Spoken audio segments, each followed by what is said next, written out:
Last week, we had the opportunity to see the first part of the story of Gideon. The story of Gideon opens in a time of deep crisis for Israel, crushed by the Midianites. Gideon is not the hero we would expect because he is afraid, busy beating out wheat in a wine press to hide it from being seen. It is right in his weakness that God encounters him, calling him a mighty man of valor. And it's incredible when we see this because it is not expected, and at the time, obviously, he wasn't feeling like that. But calling him a mighty man of valor was not for his merits, but it was for God's presence. And this encounter reverses the course. Why? Because from a man, from a hidden man, Gideon becomes a worshipper. And so we see in the story that there is this building of an altar called The Lord is Peace that was testifying that only through God he could find the real peace.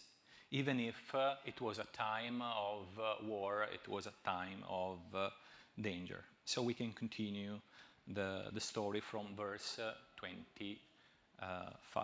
At the same night, the Lord said to him, "Take your father's bull and the second bull, 7 years old, and pull down the altar of Baal that your father has, and cut down the Asherah that is beside it, and build on an altar to the Lord your God on the top of the stronghold here, with stones laid in due order.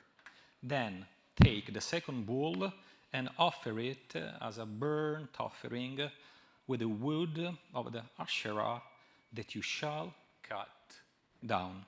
This is the word of the Lord. So God speaks to Gideon the same night he met the angel. And probably is that very encounter that prepares him to accept such a massive request. Why? Because the first thing that God asks of him is not a battle against the Midianites. No, something that probably was much harder and also more intimate and dangerous. What he was supposed to do, tearing down his father's altar. And we are not talking about a small private shrine in the backyard. The altar to Baal was the public sanctuary of the entire village, and his father, Joash, was most likely the supervisor of that altar. So, being a city sanctuary, the structure must have been really massive. So for Joash, for the whole city, the altar was like a bank account, their life insurance for the future. Why? Because the pagan logic was simple. Baal is the god of rain and harvest. And so,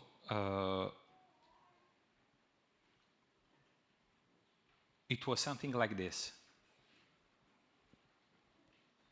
You do the rituals, and then he makes it rain on the field and makes your herds multiply.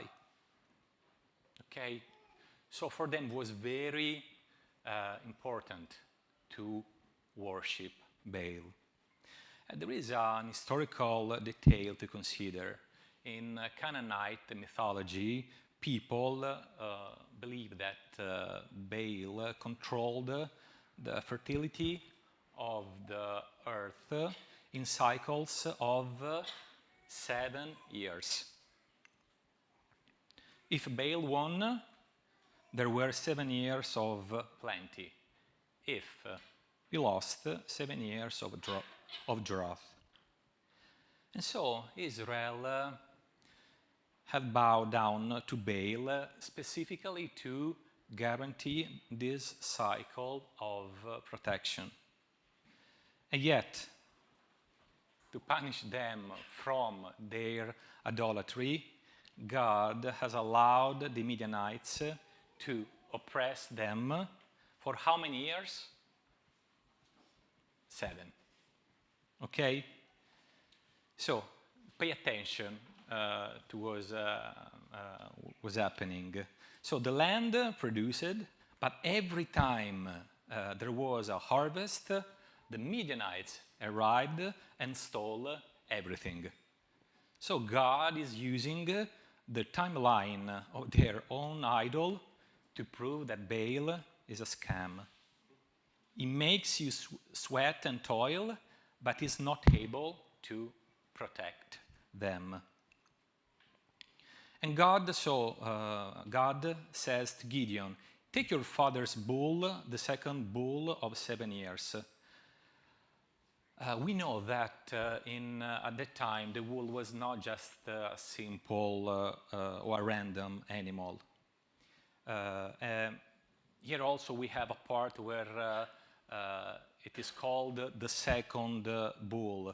But in antiquity, this term indicated the most prized head, the true pride of the herd. So probably the translation, there are some people that says that probably the translation is not about 2 bulls, but only about 1 bull that was the most important bull, okay? And how old is that bull? 7 years. Okay? So it means that the bull was born right when the oppression began. Okay? So it had grown in those years of terror. So think about the family of Gideon. Also about, you can think also about Gideon and how much effort the family has made to hide it from the constant raids of the Midianites, sacrificing huge resources to protect the animal, which, in their logic, was the living proof of Baal's blessing.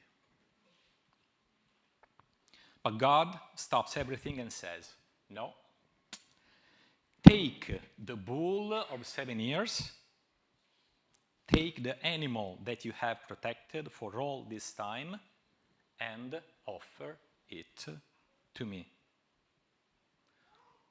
What you thought belonged to Baal actually belonged to me from the start. I am the one who gave you the bull.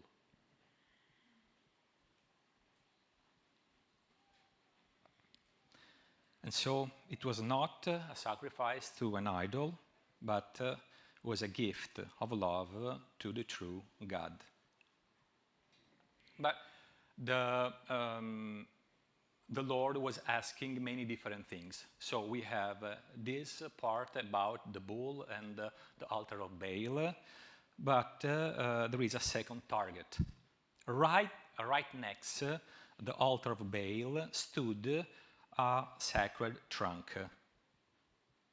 The Asherah, could be Asherah, okay, thank you. the Asherah pole. Okay, so if Baal was the god of the wallet and the economy,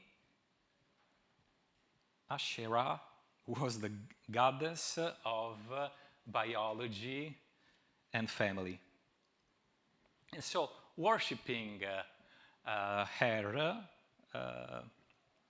meant guaranteeing fertility, making sure the children were born healthy, and the blood and the good name of the family would continue. So sometimes we think about gods of ancient time like very strange faces, yes, but behind there was always the hope to receive this kind of blessings. And here there is also an historical detail that gives you the chills because it is exactly our very it is exactly our very own problem today. Archaeologists have found ancient Israelite inscriptions from that period where people blessed each other like this. May you be blessed by Yahweh and by his Asherah. So do you catch the deception? So they are not stopping believing in God. They have done something much more subtle. They had mixed him with their culture.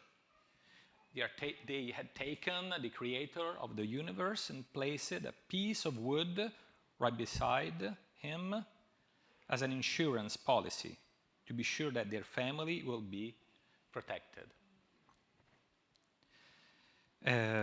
So in the Hebrew text, God commands to cut down the Asherah pole and is using the same exact verb, gada, from which the name Gideon is derived.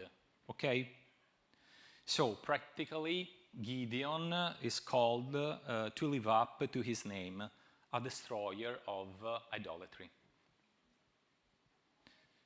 And so we can think about that. Why? Why did he have to cut it down? Because on the Asherah pole, men try to manipulate and control the blessings of God. But, and so they were treating this trunk like a mediator. But we know that of mediators on a wooden pole in history, we have had only one. And is not planted in a grove of a family to guarantee the continuity of their blood, but it was planted on a hill outside Jerusalem to welcome those who had no hope. And so, if we think about that, probably we also sometimes worship something like that God.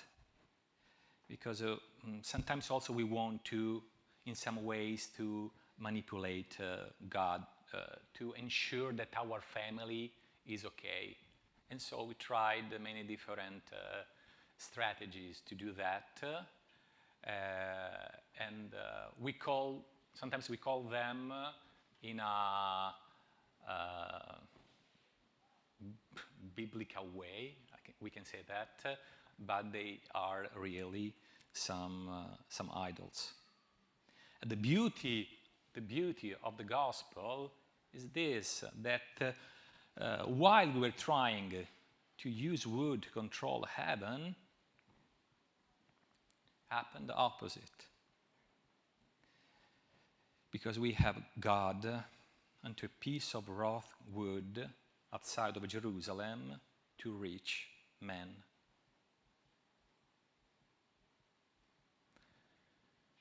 And so the goal of the trunk of Asherah was to promise fertility, a lineage of greatness based on blood and DNA.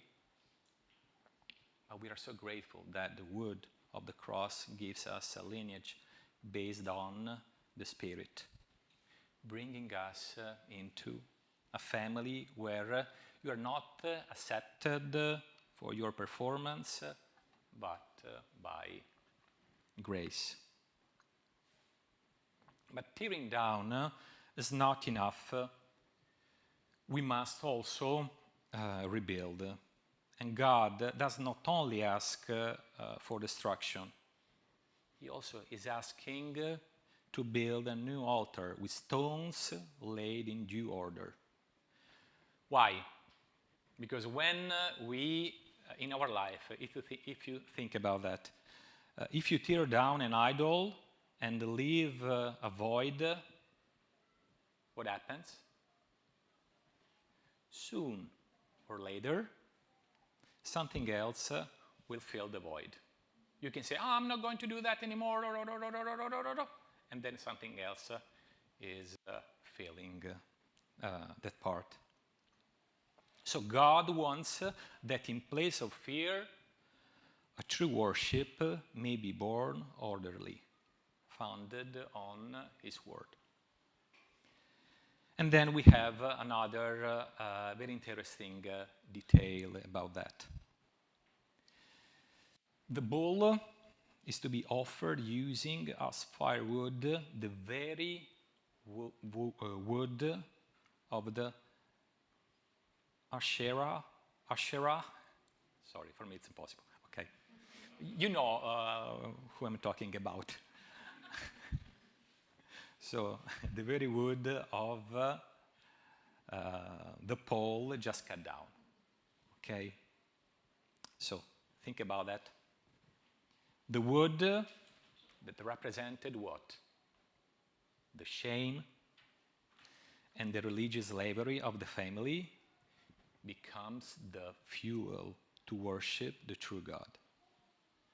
So what seemed untouchable is torn to pieces and burned on the only true altar.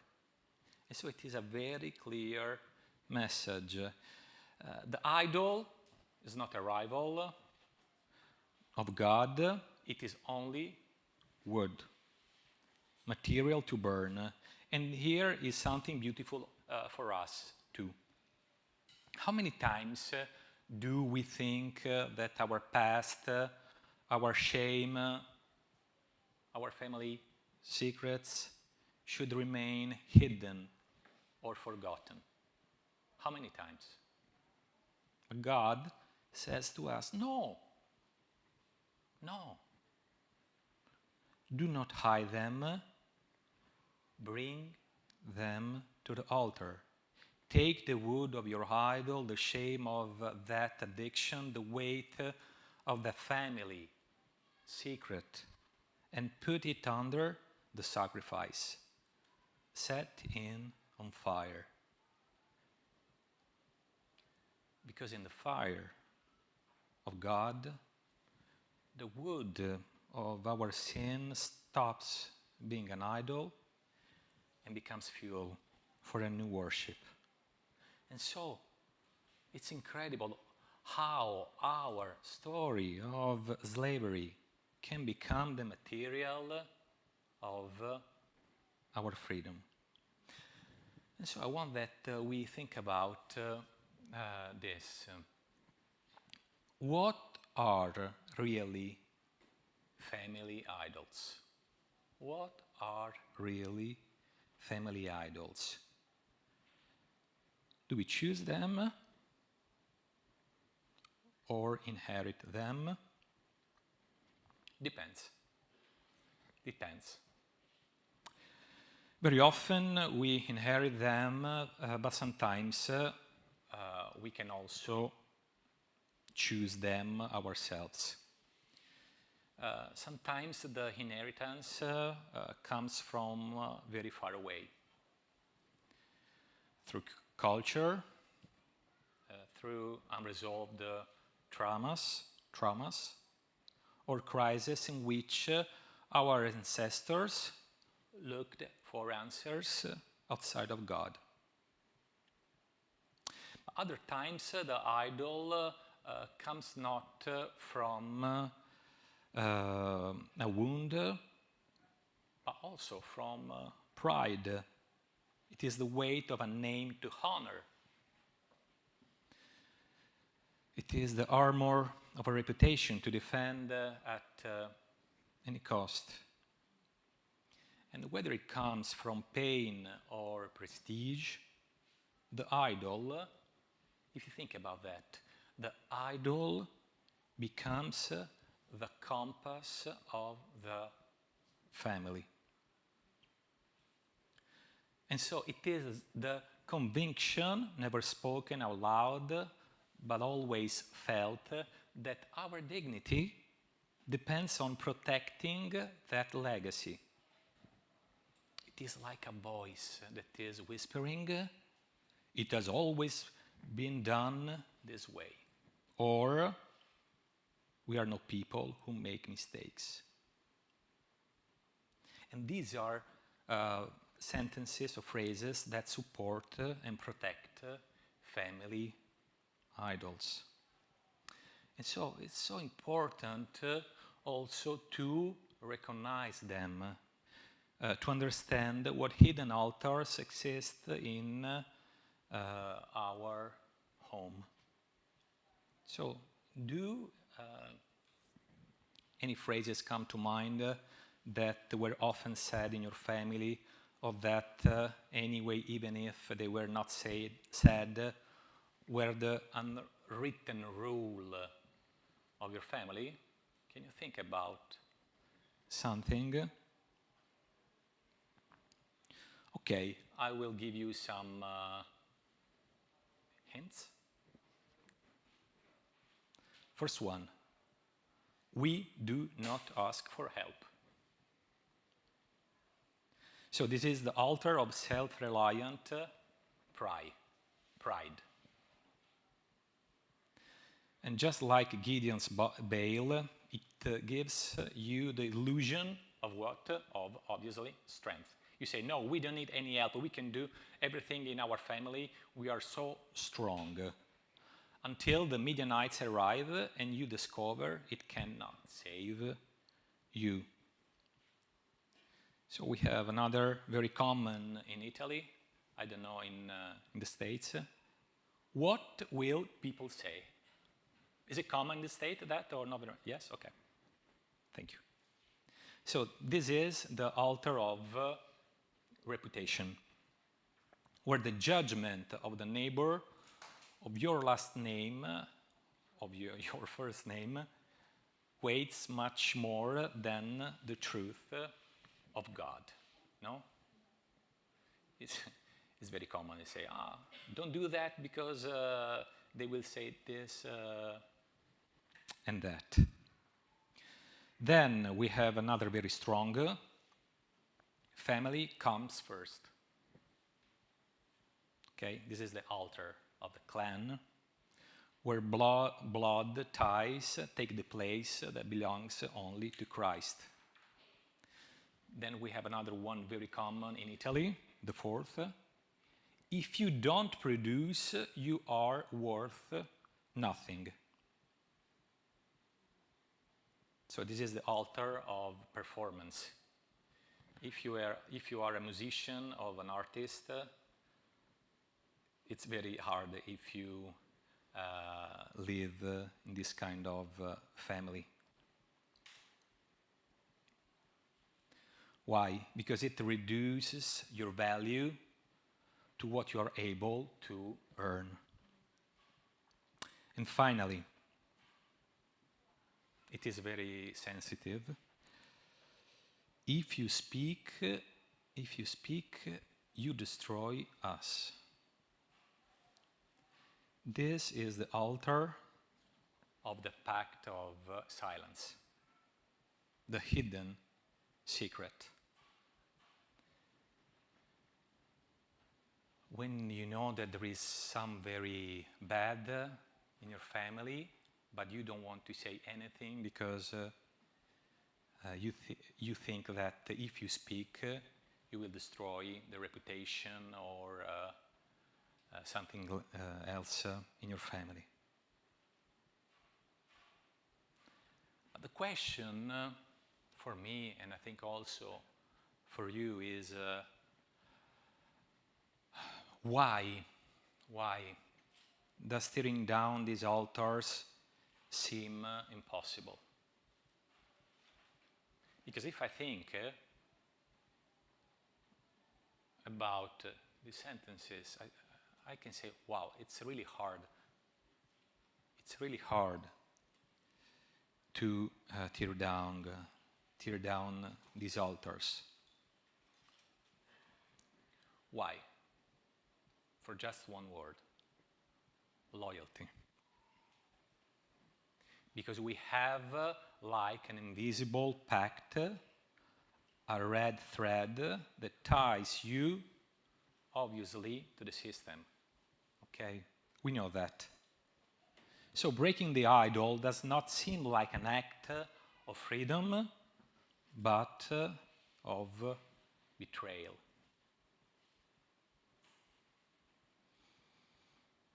Always, the idol is whispering to you, if you tear me down, you deny who you are. And so, for the fear of looking like a traitor, we prefer to, no, I don't want to create any problem. I want to continue to honor what I did the whole my life. And so Gideon took 10 men of his servants and did as the Lord had told him. But because he was too afraid of his family and the men of the town to do it by day, he did it by night. Okay, so now we can understand a little bit better Gideon. Gideon does it by night. He's afraid, his knees probably are trembling, and he is a scared man who moves under the cover of darkness. Why? Because probably he was already imagining what would happen. The reaction of his father, and also the reaction of the whole city. Okay? So we can understand this, we can see this, we can see that probably our reaction would have been very, very similar. So, on one hand, we are a little bit disappointed. Maybe we would have liked to see the fearless hero, okay? Just out, facing evil in the light of the day. But on the other hand, we can understand his difficulty. But we know, the darkness does not last forever, and then morning comes. Verse 28. When the men of the town rose early in the morning, behold, the altar of Baal was broken down, and the Asherah beside it was cut down, and the second bull was offered on the altar that had been built. And they said to one another, "Who has done this thing?" And after they had searched and inquired, they said, "Gideon, the son of Joash, has done this thing." So, the men of the city wake up, and then they go out to do probably their morning prayers, to win favor with Baal and secure the day. So they arrive where the altar was and find completely chaos. The altar is in pieces. And so they can see all this mess. So the untouchable idol has been touched, and the unwritten rule has been broken. And so, what happened? Were they happy about that? No. Okay. The system reacts. We know that when you touch the idols of a culture or a family, get ready, because the first reaction, usually, not always, but usually, will not spiritual awakening, but it will be anger. We know that idolatry, when it is unmasked, becomes violent. And so the men of the town went to Joash's house. And they say to him, "Bring out your son, that he may die, for he has broken down the altar of Baal and cut down the Asherah beside it." So we don't know if Gideon had slept the night. We don't know how many different thoughts were in his mind. But what happens next, it's incredible, because Joash, the father of Gideon, arrives and spoke to this crowd. "Will you contend for Baal, or will you save him?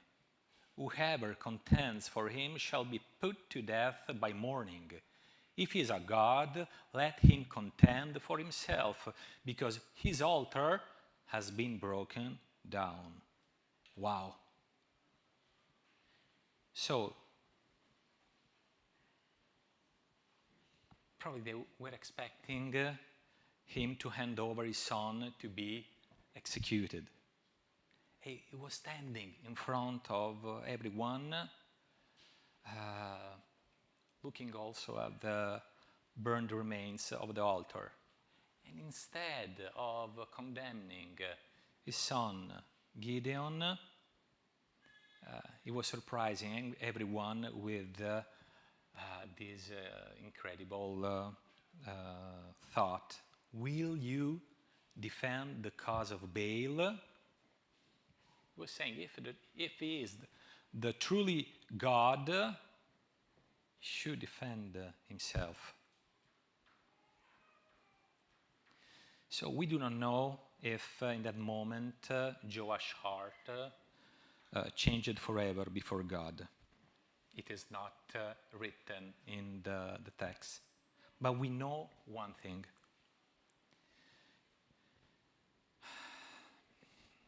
Facing that destroyed altar, the spell of fear is broken.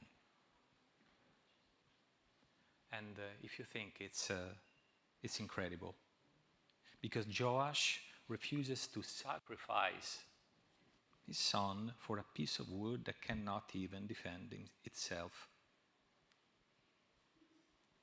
So Gideon was acting by night out of terror of his father and his family.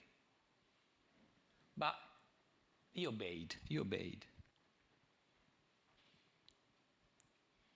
But that trembling obedience became the tool that unmasked the lies of that system. And so we can understand that it was really, really, really hard for him to do that, but through the strength of God,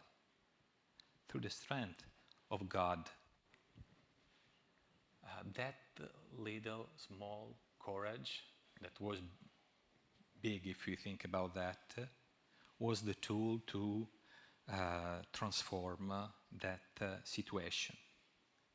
And so sometimes we can be afraid to take a stand for God in our home or at work, okay? We can fear the reactions of others. Also, I think that we have also many testimonies in our life that when we find the courage to stop bowing down to an idol,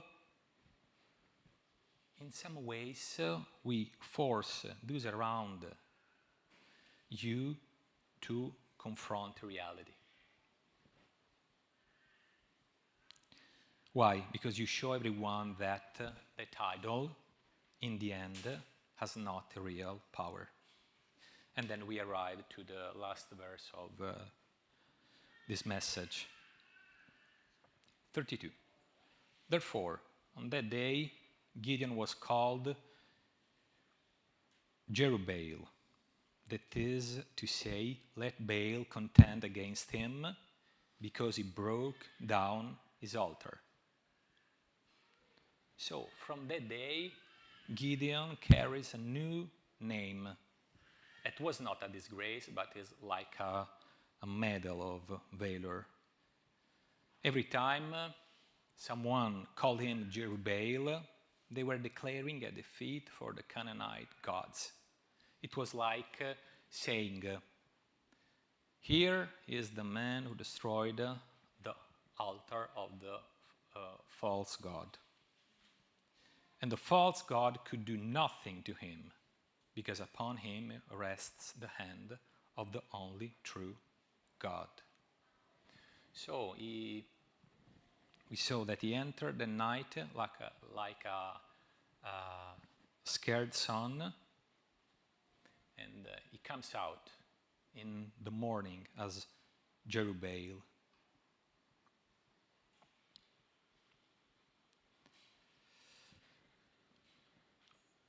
Okay, so how can we apply this to our life? We have to declare war at our family.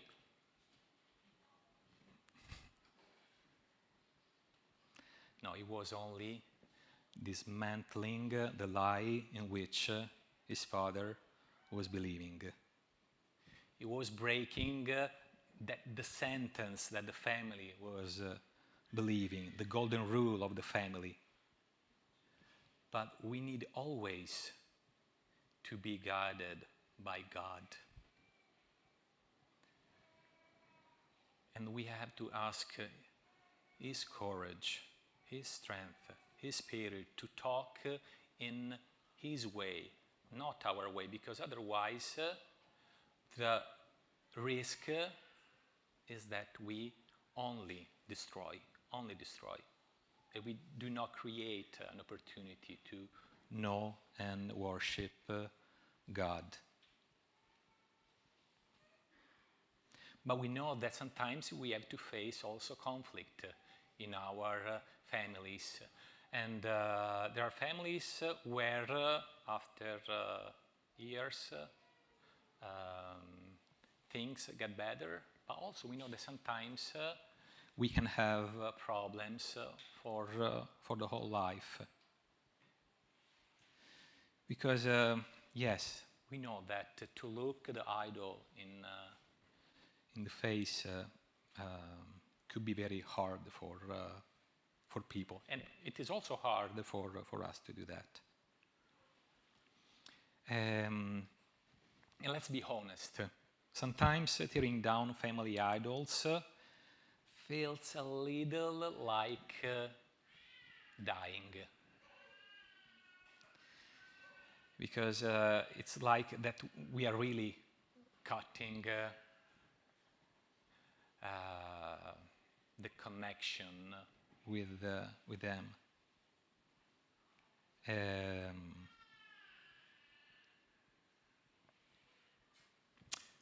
And so we have always to be aware that